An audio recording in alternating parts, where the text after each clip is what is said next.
네, 여러분 안녕하세요. 이렇게 좋은 자리를 마련해 주셔서 지금 오늘 금요일 저녁이잖아요. 굉장히 다들 소중하고 귀중한 시간이실 텐데 이렇게 많이 와주셔서 정말 감사합니다. 저는 오늘 조금은 생소하실 수도 있을 것 같아요. 모듈러 건축이라는 것에 대해서 좀 설명을 해 드리도록 하겠습니다. 제가 좀 이제 여러분들께 다가가기 쉽게 하기 위해서 앞에다가 이제 굳이 레고라는 이름을 좀 제목에 붙여봤어요. 그리고 저는 오늘 이제 모듈러 혹은 나아가서 미래 건축에 대해서까지 이제 거창한 것은 아니지만 우리가 좀 발상의 전환을 해볼 필요가 있다 이렇게 생각을 하고 오늘 그냥 편하게 들어주시고 그런 생각의 전환을 갖게 되는 계기가 되셨으면 좋겠습니다. 간단히 제 소개를 해드리자면 제 이름은 김은영이라고 합니다. 지금 현재 한국건설기술연구원이라는 곳에서 수석연구원으로 근무하고 있고요.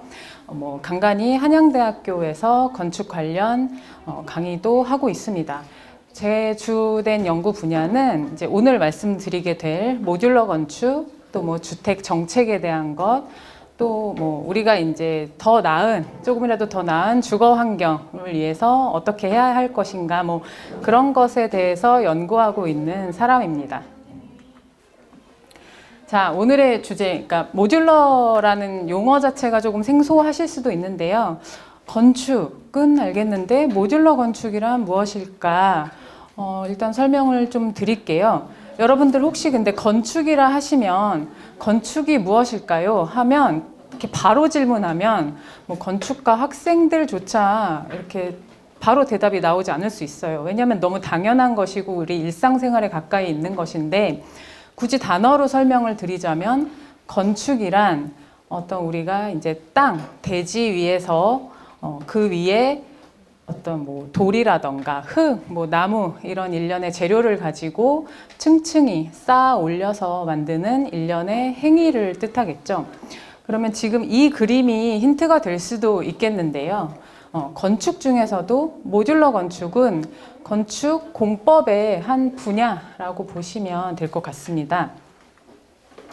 자, 이제 도입부에 있어서 제가 이제 자주 그냥 사용하는 저희 검색 사이트에서 일단 저희 여러분들 쇼핑 많이 하시잖아요. 옷도 사고 신발도 사시고 필요한 것들 많이 사시는데 우리 어린 친구분들도 이렇게 인터넷 쇼핑 같은 거 아마 해보셨을 거예요. 내가 원하는 걸 키워드로 검색해서 주문을 하게 되죠. 여기에다가 지금 제가 모듈러 주택 이렇게 한번 쳐본 거예요. 혹시 광고 같은 것에서도 보셨겠지만 하루 만에 만드는 집 요새 이런 얘기를 많이 들어보셨을 거고 모듈러 주택이라고 치니까 이렇게 나오네요. 가격은 지금 보니까 한 9천만 원에서 1억 선인 것 같고 여기 심지어 보시면 이제 배송비 무료 이렇게 써 있습니다. 어찌됐든 저희가 그냥 작은 물건이 아니라 집이라는 걸 내가 인터넷에서 주문해서 배송을 받을 수 있다고? 이거 되게 새롭고 획기적인 개념이잖아요. 그리고 사실은 이게 그러니까 굉장히 이제 우리가 인터넷에서 한 번에 9천만 원, 1억을 이렇게 결제하기란 쉬운 일은 아닐 테지만 집이라고 생각하셨을 땐 우리 여러분들 아시겠지만 사실은 또 엄청나게 저렴한 가격이에요. 과연 지금 그래서 이런 모듈러 주택 시장 이런 게 어떻게 형성이 되고 있는지 이제 저도 지금 궁금한데요. 또 제가 얼마 전에 기사를 검색을 해봤습니다. 요새 이런 뉴스가 사실은 저희 분야에서는 많이 나오고 있어요. 그래서 여러분들이 많이 익히 알고 계시는 아주 대형 큰 건설사, GS, 또 삼성물산, 포스코, 여러분들이 아파트에서 많이 보실 수 있는 브랜드들. 그런 건설사에서 이 모듈러 건축 시장을 잡아라. 지금 여기에도 이제 써 있는데 레고형 건축물이라는 이제 비유를 많이들 사용을 하고 있습니다. 이 정도로 요즘에 이제 핫 이슈가 되고 있는 건축 공법입니다. 자, 그러면 제가 본격적으로 모듈러 디자인, 그러니까 모듈러라는 게 궁금하실 텐데요. 여러분 쉽게 생각하시면 될 것 같아요. 모듈러라는 것 자체가 어떤 하나의 단위를 말하고요. 그래서 제가 오늘 레고 개념을 가지고 온 게 여러분들 지금 좀 전에 이렇게 조립을 해 보셨겠지만 레고 블록을 자그마한 하나의 독립된 단위의 모듈이라고 생각하시면 되고, 이게 곧 건축의 유닛이라고 생각하시면 됩니다. 그러니까 즉 하나의 부품인데, 이 부품이라는 것이 이렇게 제각기 따로 노는 것이 아니라 사실 우리가 알게 모르게 규격화가 되어 있죠. 그래서 일정한 크기, 뭐 긴 것, 짧은 것, 뭐 이런 식으로 구성이 되어 있을 거예요. 사실은 그냥 보면 직사각형의 블록이지만 우리 이걸 사용해서 사실은 아이들뿐만이 아니라 뭐 남녀노소 다 굉장히 좋아하는 장난감이잖아요. 어떠한 형태로도 만들 수 있습니다. 크게는, 그러니까 작게는 이렇게 뭐 자동차, 사람, 나무 이런 형태 다 만들 수 있잖아요. 그리고 뭐 이렇게 사진은 없지만 여러분들 뭐 레고 블록으로 굉장히 유명한 건축물, 굉장히 복잡한 형태의 건축물까지 뭐 만드는 사람의 상상력에 의해서 얼마든지 확장 가능하죠. 그렇게 모듈러는 즉 이 레고 블록과 같은 하나의 유닛의 형태로 시작된다라고 이해를 해주시면 될 것 같아요. 자, 이것은 제가 이제 어떤 외국의 홈페이지에서 가지고 온 건데요.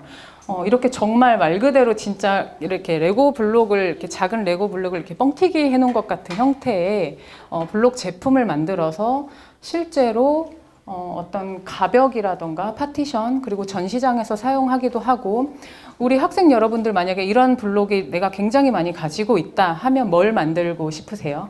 우리가 사용하는 책상을 만들 수도 있을 것 같고, 의자라던가 나만의 가구를 얼마든지 내가 원하는 디자인대로 만들 수 있겠죠. 예, 이런 개념으로 생각을 해주시면 좋을 것 같습니다. 자, 그러면 레고 블록, 모듈러 건축 얘기를 하다가 제가 갑자기 뭐 우리가 타임머신을 타고 한 150년 전의 과거로 잠깐 가볼게요.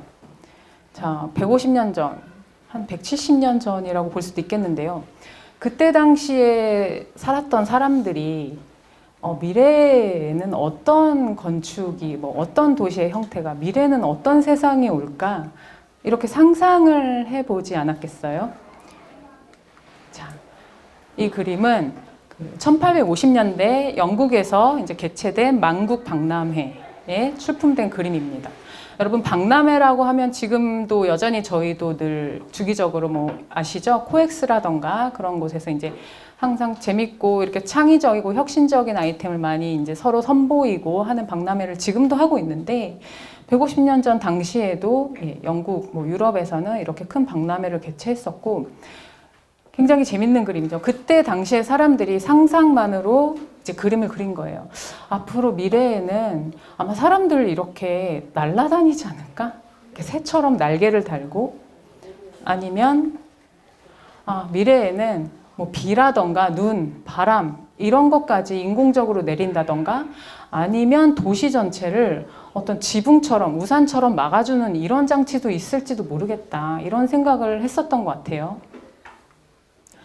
자, 그리고 무언가 바퀴가 달리고 움직일 수 있는데 그 위에 사람들이 타고 앉아서 무언가 먹고 마시면서 놀 수도 있고 구경도 할 수 있는 이런 형태의 어떤 공간이 생겼으면 좋겠다라는 상상을 하기도 했던 것 같습니다. 여러분들, 이 세 가지 모두 다 어떻죠?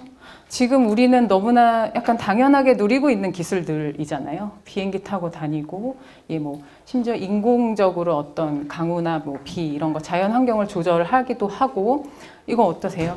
캠핑카. 지금은 뭐 너무 많이 보급이 돼 있잖아요. 그런데 예전의 사람들은 이런 세상이 올까 하면서 상상만 했던 것 같아요. 자, 그리고 또 하나의 그림. 제가 생각하기에는 지금 오늘 얘기하려는 모듈러 주택, 뭐 모바일, 움직이는 하우스, 이런 것들도 어떻게 희한하게 옛날 사람들이 이런 거를 상상했던 것 같아요. 기차 위에 나의 집, 내가 살고 있는 건물이 그 위에 올라타서 좀 돌아다닐 수 있으면 어떨까. 뭔가 사람들은 이 이동에 대한 욕구가 있었던 것 같습니다. 그래서 내가 살고 있는 집이 그냥 한 군데 머물러 있는 것이 아니라, 그래서 내가 그때그때마다 꼭 이사를 다녀야 돼서 불편한 게 아니라 여기에서 저기로, 이 도시에서 저 도시로 아예 내 집을 가지고 이렇게 움직일 수 있으면 어떨까? 그게 과연 가능할까? 뭐 이런 상상을 했겠죠.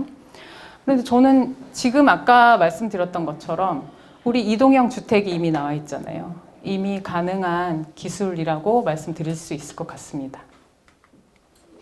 자, 그렇다면 다시 현재로 돌아와서 이렇게 150년 전에 사람들이 상상했듯이 지금 역시 우리도 미래의 모습이 굉장히 궁금하잖아요. 늘 사람들은. 그래서 현재를 살고 있는 저희는 또 과연 미래에는 어떤 건축과 어떤 도시의 모습이 우리 기다리고 있을까? 어떤 것들이 가능할까? 이런 의문들을 당연히 품게 되는데요. 혹시 여러분들 어떤 도시 상상하실까요? 이런 모습이 될 수도 있을까요? 아니면 여러분들이 근데 지금 저보다는 오히려 상상력이 많이 풍부하실 거라고 저는 굳게 생각하고 있는데요. 제 생각에는 또 혹시 이 정도는 아니고 도시의 형태 자체는 또 지금하고 많이 달라지지 않을 수도 있겠다. 어쩔 때는 이렇게 생각하기도 하고요. 이 그림을 보시면 지금 굉장히 복잡하고 다양한 형태, 굉장히 고층의 건물들이 있고 인공폭포가 있고 자동차는 당연히 날아다닐 것이며, 예, 우리는 100년 후에 이런 도시에서 살고 있게 되지 않을까 싶기도 합니다. 예, 아직은 이제 우리의 상상 속에 있는 거니까요. 그리고 일부는 이제 기술들이 다 마련되고 있기도 하죠. 자, 여러분. 그러면 이렇게 지금까지 100년 전, 그리고 지금 현재, 또 100년 후, 앞으로 이제 우리의 삶에 있어서 이러한 변화들이 계속 생기는데, 이러한 변화를 가져온 가장 큰 계기가 산업혁명이라는 건데요. 여러분들 아마 학교 다닐 때 배우셨을 수도 있고, 아직은 산업혁명이 뭐지? 이렇게 생각하시는 어린 학생들도 있을 것 같아요. 자. 산업혁명이라 이런 것이겠죠. 지금 18세기부터 지금 현재까지 1차, 2차, 3차, 4차를 걸쳐서 지금 큰 산업혁명이 이루어지면서 우리의 생활, 산업, 모습, 도시, 건축의 모습이 이렇게 바뀌어 왔다고 보는데요. 저는 지금 여기서 가장 중요했던 계기는 어떤 전기 에너지의 보급, 그리고 우리가 지금 가장 많이 사용하고 있는 컴퓨터, 그리고 핸드폰, 인터넷의 보급, 그리고 요새 뭐가 있죠, 여러분들? 챗 GPT, 이런 거. 앞으로는 인공지능, 로봇이 등장하면서 우리는 이제 더욱더 많은 변화를 가져올 것으로 기대를 하고 있습니다. 자, 재미없는 4차 산업혁명 얘기를 이제 지나서 저는 여기서 사실은 오늘 모듈러 건축을 얘기하면서 우리 건축 쪽의 모습에서는 사실은 가장 많은 변화를 가져온 키워드를 뽑는다고 하면 이 세 가지를 제가 뽑고 싶었어요. 처음에 이제 모바일이라고 하는 이동하는 것. 아까 그림에서도 보셨듯이 언제나 사람은 항상 이동에 대한 욕구가 있었기 때문에 그렇기 때문에 뭐가 개발됐죠? 비행기, 자동차, 기차 이렇게 공간을 빠르게 효율적으로 이동시켜주는 것에 대한 기술. 그리고 또 하나 가장 중요한 게 말이 조금 어려우실 수 있는데 규격화하는 거예요. 아까 보셨듯이 레고 블록처럼 일종의 어떤 제품이라던가 그런 것들을 생산해내기 위해서는 모양, 크기, 성능을 일정하게 만들어야겠죠. 왜일까요? 지금 끝에 보시고 있는 대량 생산이 가능하기 때문이에요. 그러니까 굉장히 짧은 시간에 많이 만들어내야 어떤 장점이 있을까요? 어떤 한 제품을 만들어낼 때 많은 사람들에게 공급할 수 있고 가격이 저렴해진다는 특성이 있습니다. 그래서 이 세 가지로 인해서 우리의 모습, 그러니까 삶의 모습, 산업 환경이 전반적으로 변해온 거라고 생각을 합니다. 자, 그러면 제가 자꾸 모듈러 건축 도입 부분에서만 얘기하고 자꾸 딴 얘기를 하는 것 같은데요. 핸드폰하고 자동차 얘기를 한번 드려볼게요. 지금 말씀드렸던 산업혁명의 과정 중에서 가장 중요한 두 가지 개념이에요. 우리 핸드폰 그리고 자동차 이제 띄워놓고 생활할 수가 없잖아요. 여러분 이렇게 생긴 핸드폰 혹시 보셨나요? 사용해 본 적도 없고 인터넷에서도 혹시 보신 분들 거의 없을 거예요. 왜냐하면 아직 제품화가 되지 않았기 때문에. 이건 네덜란드 디자이너 데이브 하킨스라는 사람이 이제 아이디어를 만들어낸 건데, 지금 여기 자세히 보시면 이 핸드폰 모듈 안에 뭐 카메라도 있고 지금 배터리, 뭐 와이파이 이런 기능들이 표시가 되어 있습니다. 근데 여전히 우리가 보기에 지금 사용하는 스마트폰하고는 뭐 달라서 뭐 게임기의 모습 같기도 하고 그러시죠.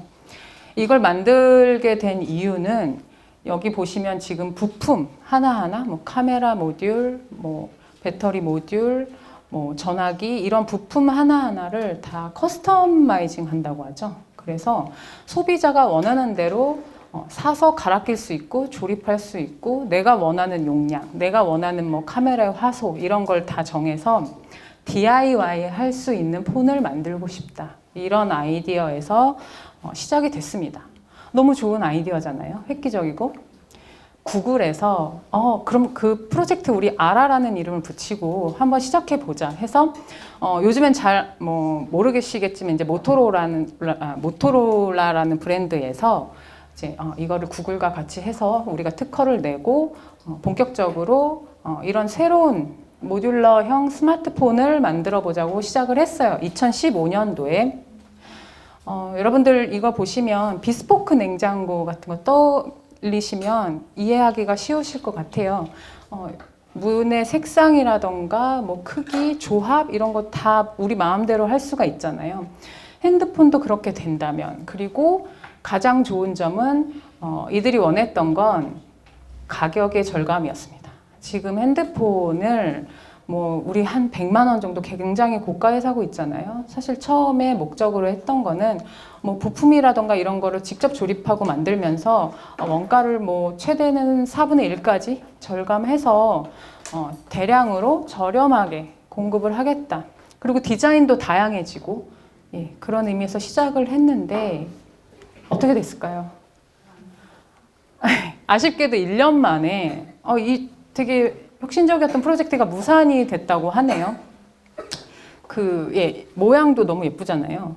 그 이유는 혹시 뭘까 궁금하시겠죠? 혹시 떠오르는 이유 있으실까요? 바로 말씀드리면 이 크게는 3가지였던 것 같아요. 첫 번째는 모듈의 안정성. 그러니까 아무래도 전문가가 아니라 일반 사람들이 뭐 조립을 하다 보면 그것이 좀 조악해질 수도 있고 제품이 잘 맞지 않아서, 그러니까 우리가 뭐 핸드폰 사실 내구성, 그러니까 튼튼한 것이 제일 중요할 텐데 그것들이 이렇게 안정화되기가 쉬운 일은 아니었던 거죠. 그리고 두 번째는 프로세서의 단일화예요. 어떤 말이냐면 우리가 흔히 사용하고 있는 뭐 애플, 삼성, LG 뭐 이런 폰들에 대해서 모든 부품이 다 호환, 그러니까 상호 그 연계가 가능해야 이 시장이 살아남을 수 있었을 텐데 사실은 그것이 가장 어려웠던 일 중에 하나였던 거죠. 그래서 시장화에 아마 실패했던 것 같고 거기에서 연계돼서 당연히 저렴한 가격으로 우리가 공급하겠다 이런 것들은 다 무산이 됐었던 거죠. 하지만 뭐 아이디어는 너무 좋기 때문에 언제라도 또 뭐 이건 언제든지 사업화 될 수 있다라고 이제 저도 보고 있습니다. 어쨌든 이 3가지를 좀 기억해 주시면 좋겠어요. 왜냐하면 제가 이따가 또 말씀드릴 모듈러 건축이 너무 좋은 개념이지만 또 왜 한계가 있는지 이런 것에 대해서 바로 연결이 되는 부분일 것 같습니다. 자, 두 번째로 이제 자동차로 한번 가볼게요. 자동차. 우리도 이제 뭐 너무나 우리 일상생활에 이제 뭐 필수제라서 이렇게 자동차 산업 구조는 어떻게 변화해 온 것일까 크게 생각을 안 해보셨을 수도 있는데요. 여러분, 예전에 옛날 고전 영화 같은 데서 이런 자동차를 보셨을 거예요. 뭐 딱 봐도 아시겠지만 예전에 자동차의 개념은 어땠을까요? 말 그대로 부의 상징이었겠죠. 일부 정말 돈을 많이 가진 사람만이 소유할 수 있었을 텐데 이유가 뭐였을까요? 비쌌겠죠. 왜 비쌌을까요? 지금 보시면 알겠지만 이 모든 것들이 거의 수공예로 이루어졌겠죠. 사람의 손을 거치고 한 땀 한 땀 굉장히 오랜 시간에 걸쳐서 공들여서 만들었기 때문에 많은 양을 생산할 수도 없었고, 그래서 우리가 지금 흔히 얘기하는 뭐 명품이라던가 이런 것처럼 엄청나게 가격이 비쌌기 때문에 소위 돈이 많은 부자들만 일부 소유할 수 있는 사치품의 개념이었을 거예요. 그런데 자동차, 지금은 너도 나도 타고 다니잖아요. 어떻게 우리가 이렇게 필수제가 되었는지 한번 보실게요. 자, 미국의 포드 자동차 있잖아요. 미국의 포드사에서 그 획기적인 일을 해내고야 맙니다. 바로 이 컨베이어 벨트, 공장화해서 대량 생산 시스템을 도입을 하게 된 거예요. 그래서 사람 손으로 일일이 한 땀 한 땀 만들었던 자동차를 공장에서 이렇게 바퀴 따로 뭐 문, 엔진 이런 부품을 기계가 돌아가면서 이제 사람 손을 그러니까 최소한으로 거치고 빠른 시간 안에 대량으로 만들어내게 되니까 어떻게 된 거죠? 자동차의 값은 당연히 떨어졌고 일반 사람들도 어느 정도 이상의 금액을 지불하면 나도 곧 이동할 수 있는 수단, 자동차를 하나씩 갖게 된 거예요.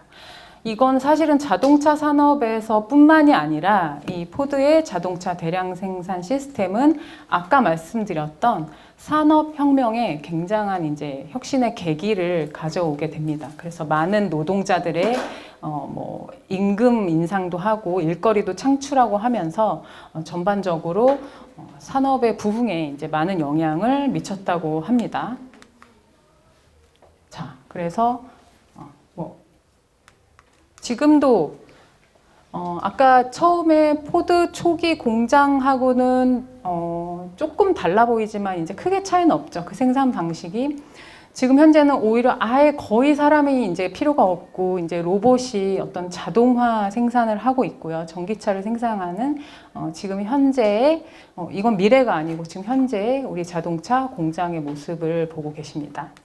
자, 이런 식으로 포드가 그러니까 국민차라고 하죠. 그래서 과거에 저렇게 화려했던 사치품이었던 차를 이렇게 보급할 수 있는 자동차로 만든 계기. 예.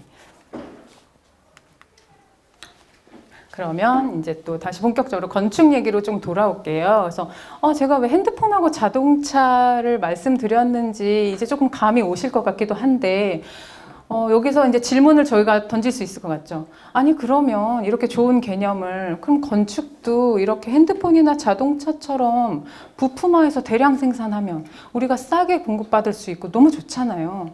그렇게 하면 되겠죠? 네, 그렇게 할 수도 있을 것 같아요.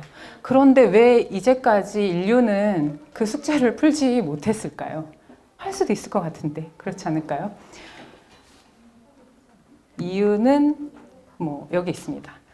다시 좀 옛날로 돌아가서 여러분들 BC, 자그마치 BC 2650년 전의 그림입니다. 혹시 여기서 이제 여행으로 이집트 가셔서 피라미드를 직접 보신 분들도 계실 거고 저는 아직 실제로 피라미드를 보진 못했어요. 근데 세계 7대 불가사의잖아요. 그렇게 어마어마한 규모의 건물을 순전히 사람의 힘으로 굉장히 원시적이기도 한데요. 저렇게 큰 무거운 돌을 일일이 날라서 사람들이 다 저 피라미드 건물을 지었다고요. 그때 굉장히 놀랍기도 한데 기원전이니까 당연히 그렇게 할 수밖에 없었겠죠. 어떤 다른 건설 기계가 없었을 테니까요. 그러면 이해할 수 있어요. 그런데 자, 거의 근현대 1930년대 여기는 뉴욕의 엠파이어 스테이트 빌딩의 공사 현장입니다. 근데 변한 게 있어 보이나요, 혹시? 없어 보이죠.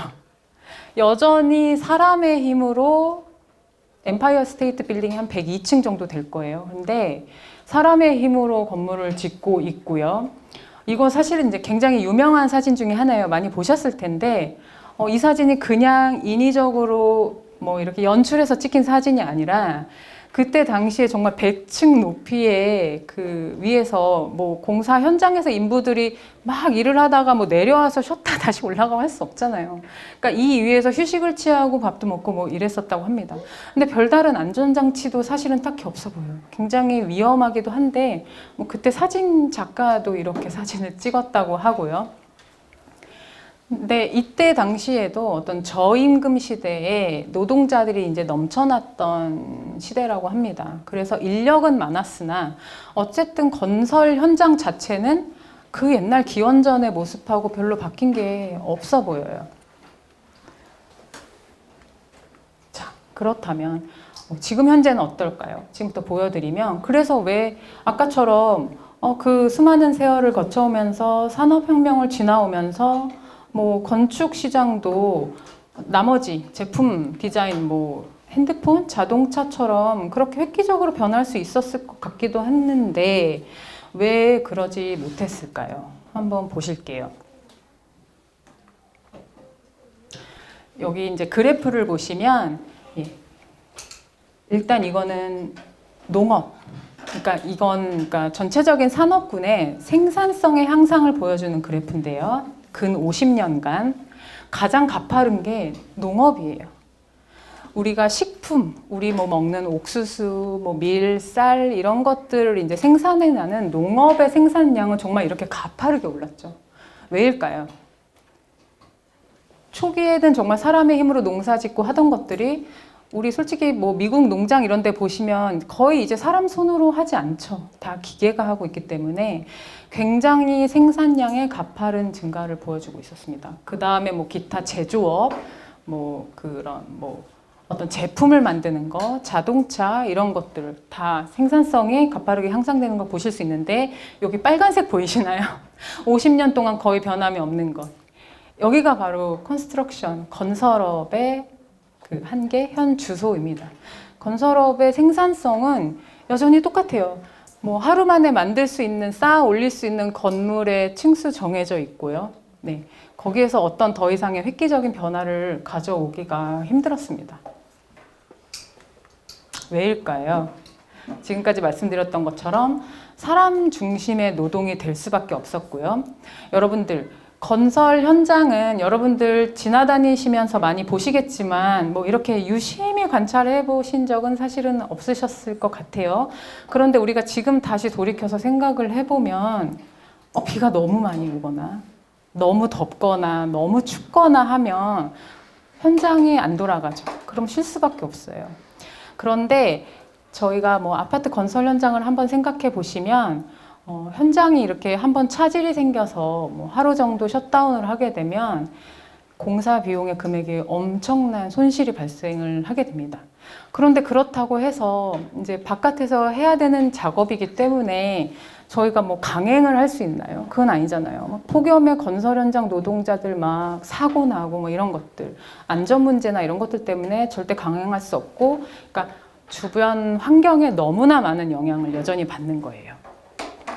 그래서 낭비되는 어떤 뭐 또 설계 오류라던가 자재도 많이 손실이 되고요. 그 다음에 작업에 대기하는 시간, 뭐 노동자를 이동하는 시간 때문에 거의 뭐 낭비되는 시간이 굉장히 아직도 많은 그 산업 구조 중에 하나였습니다. 그래서 여러분 어떨까요? 이 그래프를 먼저 보시는 게 좋을 것 같아요. 그리고 너무 안타깝게도 그런데 지금 고용노동부에서 이제 통계를 낸 자료인데요. 산업군 중에서 사람들이 가장 많이 일하는 사람들이 다치거나 죽는 산업군, 당연히 건설업이겠죠. 왜냐하면 이제 우리 요새도 뉴스에서 아직도 종종 나오잖아요. 현장이 붕괴되고 무너지고 불이 나고 화재 사고 이런 것들이 있어. 그리고 이제 뭐 가장 많은 게 또 추락 사고거든요. 그래서 현장에서 일하는 노동자들의 사망률이 가장 높은 게 안타깝게도 이 건설업입니다. 그래서 사실은 이제 뭐 3D 직종, 뭐 기피 직종이라고도 하는데 이 현장에서 노동하는 일들은 사람들이 특히 젊은 그 건설 기술자들, 젊은 인력들, 청년층들이 사실은 기피하고 있어요. 그래서 뭐 너도 나도 너무 힘들고 현장에서 험한 일하고 위험하고 한 일은 하기가 싫으시겠죠. 네. 그래서 여러분들도 많이 알고 계시겠지만, 그래서 지금 오히려 한참 일해야 되는 30세 이하의 우리 이제 청년층 건설 기술자들이 한 10년 사이에 거의 절반 이상이 줄었고요.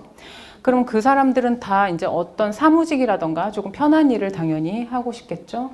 그 빈 자리를 뭐 로봇이 아직 채우고 그런 건 아니고 이제 50세 이상의 고령자가 한 200%, 2배 정도 증가를 했고, 그 다음에 이제 우리 외국인 근로자들도 전년 대비 한 50% 정도 증가를 하고 이제 이런 약간 악순환이 반복되고 있는 상황입니다. 보셨고요. 그렇다면 언제까지 이렇게 재래식 건축 공법만을 이제 고수할 수 없을 거고, 우리도 한번 자동차 산업이나 핸드폰처럼 좀 혁신을 가져와야 될 거 아니에요. 그래서 사실은 오프사이트 컨스트럭션이라고 해서 이제 영어라서 좀 어려우실 수 있는데 탈현장, 이것도 한문이죠. 이 말도 어려운데요. 그러니까 이제까지 건설 현장에서 좀 벗어나 보자. 패러다임을 좀 바꿔보자. 이제 이런 움직임이 이제 연구 분야에서 일어나고 있고, 이 중에 하나의 개념이 모듈러 건축인 거예요. 그래서 모듈러 건축이 이제 그런 개념이 생겨나게 됐습니다. 자, 딱 보기 쉽게 설명을 드리면, 지금까지 이제 일반 재래식 건축 공법과 이제 뭐 프리패브라고 부르기도 하는데요. 모듈러 건축 공법은 딱 이 그림을 보시면 될 것 같아요. 그래서 조금 더 쉽게 설명을 드리면, 여러분들을 오늘 이전 시간에도 지금 어떤 첨성대 이런 걸 만드신 것 같은데 두 팀으로 나눠보죠. 두 팀으로 나눠서 3층짜리 집을 지을 거예요. 한 팀은 저희가 찰흙, 그러니까 뭐 진흙 같은 재료를 드리겠습니다. 그리고 한 팀은 이렇게 블록 형태, 레고를 드릴게요. 그리고 지금부터 시작하시죠. 3층의 주택을 만들어 봅시다라고 했을 때 어느 팀이 더 빠르게 효율적으로 집을 지을 수 있을까요? 그렇죠. 자, 진흙으로, 찰흙으로 이제 집을 만드는 팀은 어떻게 하실까요? 처음에 일단 1층부터 만들어야겠죠? 잘 다져서 진흙으로 열심히 1층을 만드실 거예요. 그 다음에 어떻게 되죠? 바로 2층을 못 올라요. 1층이 굳어야 되죠. 이거를 저희가 건축에서 얘기하는 양생이라고 하는데요. 전문 용어로. 1층이 굳기까지를 기다렸다가 이제 2층을 또 정성스럽게 올리고 그 다음에 또 굳기를 기다렸다가 3층을 올려야 해요. 왜냐하면 이 굳는 시간을 우리가 급하다고 해서 굳기도 전에 2층을 올리고 그 다음에 3층을 올리면 바로 무너져 버릴 거예요. 습기가 차고 하면. 그러는 동안 우리 레고팀은 이미 뭐 다 집을 뭐 한 10채도 더 만들었을 것 같아요. 여러분 이제 그 차이를 아시면 될 것 같습니다. 자, 그러면 이제 뭐 슬슬 제가 이제 굳이 이제 더 이상 설명 안 해도 모듈러 건축 되게 좋은 것 같아. 뭐 저 정도면 그치 도입이 필요하지 이렇게 생각을 하실 수 있을 것 같은데요.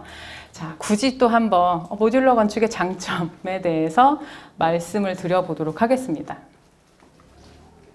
자, 일단 지금까지 계속 말씀드렸던 거 빠르게 설치할 수 있어요. 그런데 우리 이 빠르게 설치할 수 있다는 거 무조건 뭐 빠르게 설치하는 게 다 좋은 것만은 아니겠지만 언제 이게 가장 효과적으로 쓰였을까요?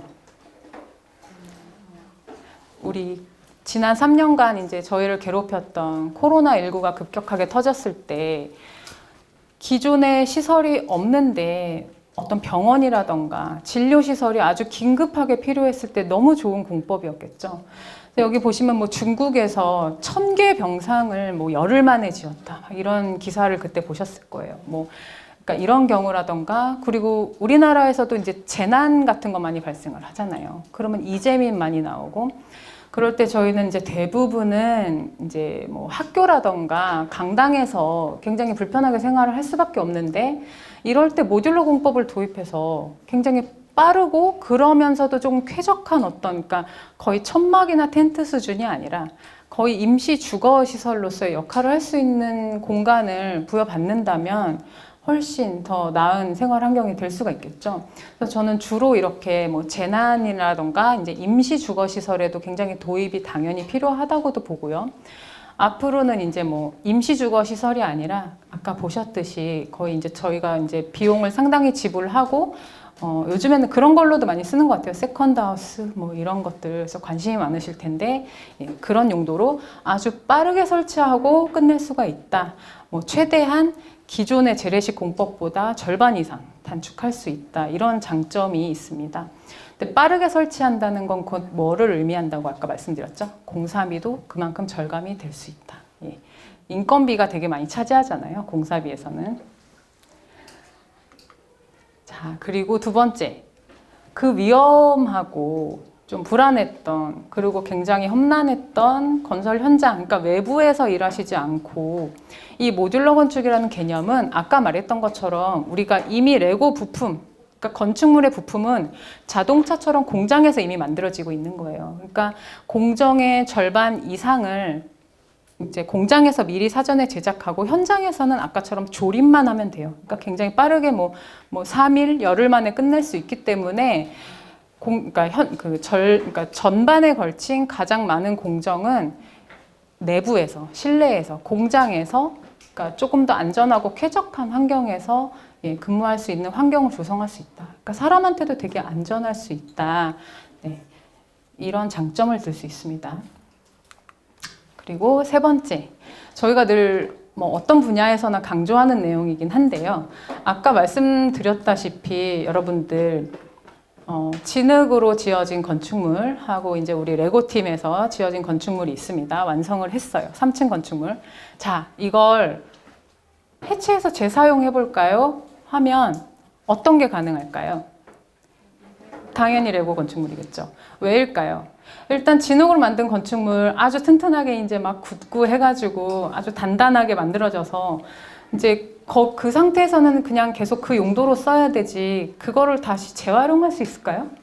한번 굳어버린 찰흙을 그냥 부실 수밖에 없어요. 그리고 부셔지면 그냥 흙이 되는 거지 걔를 어디다가 다른 용도로 활용을 할 수가 없다고요. 그런데 레고로 만든 건 금세 그냥 다시 분리해서 이거를 이제 3층짜리를 만들었었는데 내가 조금 더 다른 거 모아서 뭐 10층짜리도 만들 수 있고 아니면 뭐 다른 학교 건축물도 만들 수 있고 너무나 그대로 당연히 재활용이 가능하겠죠. 여러분들 건축물을 재활용한다는 건 사실은 굉장히 의미가 큽니다. 왜냐하면 우리나라에서 1년간 발생하는 건설 폐기물의 양이 어마어마하겠죠. 지금 뭐 아파트 재건축하고 이러면은 다 부시고 새로 짓잖아요. 그 많은 쓰레기들을 다 어떻게 하겠어요. 그런데 그 자재를 다 부셔서 버리는 게 아니라 어딘가에 또 재활용해서 다른 건축물의 형태로 만들 수 있다면 그 탄소 절감은 어마어마할 것이고 이걸 바로 이제 지속 가능한 우리가 요즘 많이 관심이 있는 지속 가능한 건축물 실현이라고 볼 수 있을 것 같습니다. 너무 좋은 얘기만 했네요. 예. 자, 그러면 제가 지금 뭐 얘기하기 좋아하는 거 과거, 현재, 미래 뭐 이런 거 이제 아시죠? 자, 지금까지의 모듈러는 그럼 이 정도의 수준에 와 있는 것 같아요. 아까 보여드렸듯이 이제 뭐 하루 만에 지을 수 있는 건물 그리고 뭐 임시 코로나 뭐 병동 시설 이런 것들은 이미 되어 있는 것 같고 이 모듈러도 점차 진화해야 되지 않겠어요? 자, 지금 현재는 여러분들이 이렇게 생긴 건물은 보셨을 것 같아요. 이거 워낙에 유명한 이제 뭐 컨테이너 형태로 만든 이것도 모듈러 형태의 어떤 상업 공간 쇼핑몰인데요. 예, 서울의 건대에 위치하고 있고 처음에 이제 굉장히 독특한 구조랑 디자인으로 이제 막 젊은 사람들이 인스타그램 같은 것도 많이 올리고 해서 홍보가 많이 됐어요. 이런 형태로 모듈러 건축을 할 수도 있고요. 여러분들 이 건물은 뭐 같으세요? 네, 호텔 맞아요. 이 한 유닛이 하나의 호텔 방이 되는 겁니다. 그래서 거의 뭐 원룸이라던가 호텔에서 이제 이런 지금 모듈러 공법을 많이 활용을 하고 있는데요. 이렇게 유닛을 하나 공장에서 이제 미리 사전 제작을 해놓은 다음에 현장 가서 이렇게 붙이는 거예요. 접합하는 거예요. 그렇게 되면 이런 식으로 건물이 완성됩니다. 근데 디자인도 너무 훌륭하죠. 이거는 사실 IF 뭐 디자인 어워드 이런 데서 수상도 한 작품이긴 한데요. 포스코 ANC라고 이제 모듈러 건축을 많이 하시는 곳에서 평창 동계 올림픽 때 호텔로 숙소로 이용하기 위해서 지어진 거였습니다. 아마 평창에 가신 분들 실제로 보셨을 수도 있는데요. 이 건물은 이제 평창의 올림픽만을 위해서 만든 건물이었을까요? 당연히 아니겠죠. 왜냐하면 올림픽은 뭐 계속 되는 건 아니잖아요. 올림픽이 이제 끝나고 나면 더 이상 그 도시 지역에서 필요가 없어질 수도 있는데 당초부터 이제는 이제 또 필요한 곳에 이 모듈을 옮겨서 또 재사용하겠다 이런 목적으로 이제 처음에 지어진 건축물입니다. 자, 그리고 뭐 우리나라뿐만 아니고 이제 당연히 좋은 거니까 이제 외국에서도 많이 하고 있겠죠. 그래서 처음에 보시는 건 어쨌든 이제 서울에 있는 모듈러 이제 주택이에요. 이것도 포스코에서 지으신 걸로 알고 있고, 두 번째는 영국. 영국도 여러분 어떻죠? 기후가 되게 안 좋잖아요. 늘 흐리고 그래서 건설 환경이 되게 안 좋은 나라 중에 하나란 말이에요. 영국도 모듈러 건축에 굉장히 관심이 많아서 지금 이런 형태로 그러니까 저희가 육안으로 봤을 때는 사실은 저걸 어떤 공법으로 지었는지 모를 수도 있어요. 그래서 이렇게 모듈러 주택 단지라던가 미국 뉴욕에서는 이제 더 크고 더 높이 32층까지 모듈러로 짓겠다. 지금 이런 프로젝트들이 진행이 되고 있습니다. 자, 그리고 아까 말씀드렸던 것처럼 또 중요하게 그 연구돼야 될 개념 중에 하나예요. 지어만 놓는 게 아니고 우리는 이동형이라는 개념이 굉장히 중요하다고 말씀드렸잖아요. 막 아까 배송비 무료로 배송도 해준다고 했는데 주택도 이제는 이제 배달 시대가 정말 되지 않을까 싶습니다. 그래서 저희도 클릭 한 번에 내가 원하는 장소, 내가 원하는 곳으로 나만의 주택이 딱 배달되어 온다면 너무 좋겠죠. 이런 것들도 아까 말씀드렸던 것처럼 사실은 지금은 아직 활성화가 많이 안 돼 있잖아요. 그럼 많이 만들지 못하고 어떻겠죠? 아직은 가격이 비싸단 말이에요. 그런데 이런 것들이 시장이 점점 커지고 대량 생산이 가능해진다면 점점 가격이 저렴해지겠죠. 그래서 자동차처럼 우리도 세컨하우스 하나 정도는 내가 그냥 갖고 있다가 내가 원하는 곳에 뭐 바닷가라던가 산 뭐 이런 데 가서 펼쳐놓고 쓸 수 있겠다. 뭐 이런 날이 또 오지 않을까 싶습니다. 그리고 또 하나, 이거 핸드폰하고 비슷한 개념인데요. 그렇게 하려면 내가 세컨하우스를 좀 가지고 있다가 나중에 펼쳐놓고 쓰고 싶다 할 때 좀 이렇게 폴더블 폰처럼 접었다 필 수 있는 그런 기술도 개발이 되면 좋지 않을까 싶어요. 다 집마다 마당이 있는 게 아니기 때문에 아무리 좋은 모듈러 주택도 이렇게 늘 거치해 놓고 있을 수는 없잖아요. 그래서 아주 컴팩트하게 접었다가 펼칠 수 있다면 너무 좋겠다. 이것도 지금 사실은 이제 저희 연구원에서 연구하고 있는 분야 중에 하나입니다. 자, 그럼 마지막으로 이 말씀을 조금 드리고 싶어요. 그래서 제가 아까 모듈러뿐만이 아니라 우리가 이제 미래에 다가올 건축에 대해서 한번 생각에 이제 전환을 좀 해보는 시간이 됐으면 좋겠다라고 말씀을 드렸었는데요. 이렇게 변화해 오던 그 생태계 속에서 우리 건축은 지금 어디쯤에 있을까? 저도 문득 한번 생각이 들더라고요. 자, 건축을 이제 건축학도 그러니까 건축을 전공하신 분들은 아시겠지만 아마 건축 전공자가 아니더라도 건축 설계를 어떻게 하시는지는 다 알고 계실 것 같아요. 그러니까 도면을 그리는 일이 가장 중요한데 아주 옛날에는 도면은 어떻게 그렸을까요? 손으로 일일이 다 그렸단 말이에요. 손으로 도면을 그리면 어떻게 되죠? 중간에 틀릴 텐데 틀리면 그 어렵고 복잡한 도면을 처음부터 다시 그려야 되잖아요. 그 힘든 작업을 이제 저희 선배들은 막 해오셨다고 저도 익히 얘기를 들었는데 저희 때부터는 다행히도 이제 CAD라는 컴퓨터 프로그램이 등장을 해서요. 아무리 많이 틀려도 아무리 많이 무한대로 수정이 가능하고 이제 그런 작업을 할 수 있게 됐습니다. 이어서 스케치업 이렇게 이제 일반인들도 사용할 수 있는 이런 3D 프로그램이 나왔고요.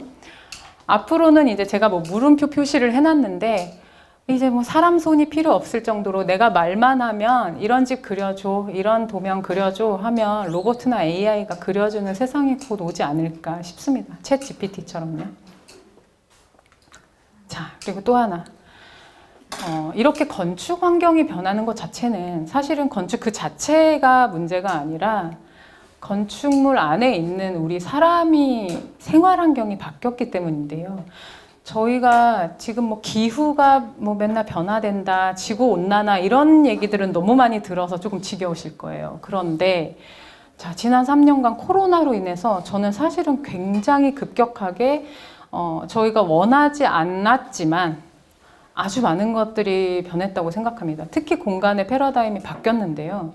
지금 여러분들께서도 지난 3년 동안 갑자기 원격 수업을 하셨다든지 그리고 저 같은 직장인도 갑자기 재택근무를 하게 됐다든지 이렇게 빠른 시간 안에 굉장히 많은 것들이 바뀌었어요. 그리고 요즘엔 어떨까요? 아예 가상현실이 현실로 들어오기도 하고 이렇죠. 그래서 우리가 지금 생각하던 공간의 개념이 완전히 바뀌었다고 저는 봅니다. 그래서 지금까지 생각했던 모든 선이 없어지고 모든 경계가 무너지는 경험도 하셨을 것 같아요. 그래서 우리가 살고 있는 주택 그리고 내가 살고자 하는, 그리고 내가 살고 싶은 주택이 이제는 반드시 뭐 대도시, 역세권, 학교 옆에 뭐 이런 데만 있어야 될 것인가? 아니면 정말 내가 저 멀리 어디 자연 속에 나가서 살아도 이제 재택근무를 하면서 충분히 가능하지 않을까? 사람들의 생각, 사고방식이 이렇게 변하기도 했고요. 그래서 여러 가지가 이제 건축 환경 자체를 변화하게 저는 만들었다고 저는 보는데요. 자, 마지막으로. 그래서 우리 전기 자동차 있잖아요. 여러분들 그 휘발유를 쓰던 내연기관 차하고 전기 자동차의 가장 다른 점은 엔진룸이 없다는 거래요.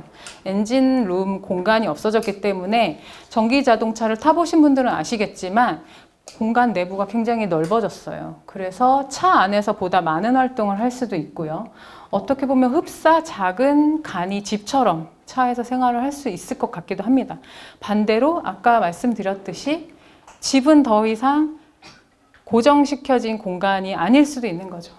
집이 오히려 자동차처럼 이동을 할 수도 있을 것 같아요. 그래서 미래에는 자동차가 집처럼, 집이 자동차처럼 또 어떠한 경계가 모든 게 다 와르르 무너지는 세상이 올 수도 있을 것 같습니다. 그래서 오늘은 이렇게 여러분들, 더 상상력이 풍부하신 여러분들에게 저는 그냥 이렇게 화두만 하나 던져 드렸을 뿐이고요. 앞으로 뭐 미래의 건축가가 되실 수도 있고 더 좋은 직업을 가지실 수도 있는데, 그래서 미래에 더 좋은 건축 환경을 좀 꿈꿔보는 시간이 되었기를 바랍니다. 저는 오늘 여기서 강연 마치도록 하겠습니다.